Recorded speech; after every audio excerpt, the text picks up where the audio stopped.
नमस्ते बच्चों। हम लोग ज्ञान सागर का पाठ 2 पूरा कर चुके। पाठ 2 था असल धन। तो जब पाठ 2 हमारा पूरा हो गया तो उसका अब हमें अभ्यास कार्य करना है।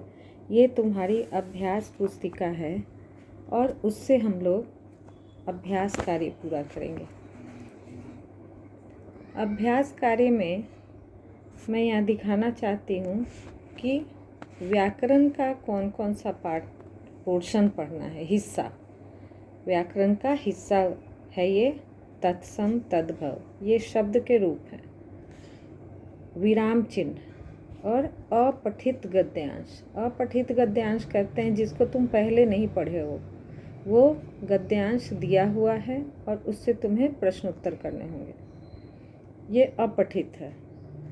तो तत्सम तद्भव, जैसा मैं पहले से भी बताती रहती हूँ कि हिंदी भाषा को शुद्ध रखने के लिए, हिंदी का कोई भी काम करने के लिए हमें व्याकरण को दोहराना पड़ेगा।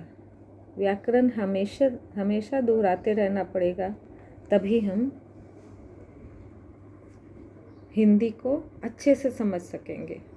अब देखो, यहाँ इस पाठ को पढ़ने से पहले हमें अब तत्सम तद्भव को समझना जरूरी होगा।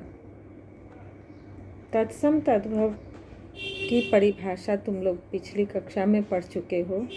एक बार मैं उसको याद दिलाने के लिए दोहरा दूँ कि तत्सम शब्द वैसे शब्दों को कहा जाता है जो संस्कृत भाषा से ज्यों के त्यों लिए गए रहते हैं। हिंदी भाषा में ज्यों के त्यों उस शब्द को हम हिंदी भाषा में प्रयोग करेंगे तो वह तत्सम शब्द कहलाएगा। जैसे रात्रि, रात्रि शब्द का मतलब रात होता है। अगर मतलब लिखेंगे तो तद्भव हो जाएगा, लेकिन रात्रि शब्द जो है वो तत्सम शब्द है। ठीक है, तो तुम्हें तत्सम शब्द भी इस पाठ में पढ़ने होंगे, तद्भव भी पढ़ने होंगे। तद्भव शब्द किसे कहते हैं ये पहले एक बार सुन लो। संस्कृत भाषा से हिंदी रूपांतरण, वैसे शब्द जिनका संस्कृत भाषा से हिंदी रूपांतरण होकर वो हिंदी में प्रयुक्त होते हैं, वो तद्भव कहलाते हैं। ये समझेंगे तभी तो हम आगे का पाठ पूरा करेंगे। ठीक है, और आगे फिर है विराम चिन्ह। जो हम पाठ पढ़ते हैं, पाठ को पढ़ते समय मैं हमेशा बताती हूँ कि कहाँ विराम चिन्ह, कौन सा विराम चिन्ह लगा है, उसको ध्यान देते जाओगे और उसके हिसाब से उच्चारण करोगे। तो अब हम लोग इस अभ्यास में इतनी चीज़ें देखेंगे। शुरू करते हैं। दिए गए वाक्यों को ध्यान से पढ़िए। उसने दुख और आश्चर्य से पूछा, मेरा दोष क्या है? मनुष्य अपने कर्मों से महान बनता है।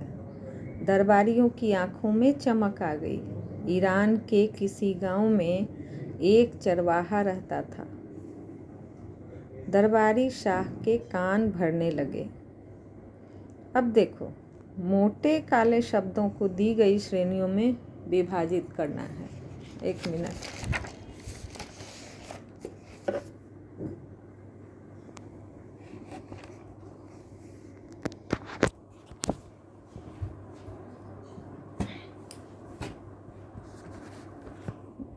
यहाँ तुम देखोगे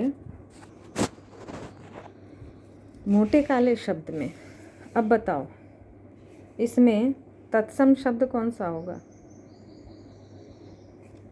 तत्सम शब्द दुख। दुख जो है हम संस्कृत में भी उसी तरह लिखेंगे और हिंदी में भी उसी तरह लिखेंगे, तो यहाँ हम दुख लिख सकते हैं। दूसरा है कर्म। कर्म भी तुम्हारा संस्कृत का भाषा है। ठीक है, अब तद्भव में, तद्भव तुम्हारा कौन सा है? एक आश्चर्य। आश्चर्य भी तुम्हारा तत्सम है।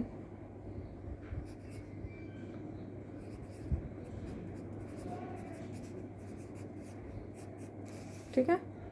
अब तद्भव तुम्हारा देखो कौन कौन सा है। आँखों, गाँव, कान। ठीक है, आगे आओ। यहाँ देखो, यहाँ कुछ शब्द समूह हैं। शब्द समूह में तुम्हें तत्सम शब्दों को घेरा लगाना है। मयूर, मैना, बुलबुल, कौवा, ये तीनों हिंदी शब्द हैं, लेकिन मयूर जो है, मयूर हम संस्कृत में भी मयूर ही बोलते हैं। रात, जिह्वा, आग, चांद, इसमें कौन सा होगा? ये होगा। काम, पैर, हाथ, सूर्य, कौन सा होगा? मुझे लगता है सूर्य होगा। ठीक है, ये सारे तत्सम शब्द है, जो संस्कृत में भी यही और हिंदी में भी यही। अब आगे शब्द समूहों में तद्भव शब्द पर घेरा लगाना है।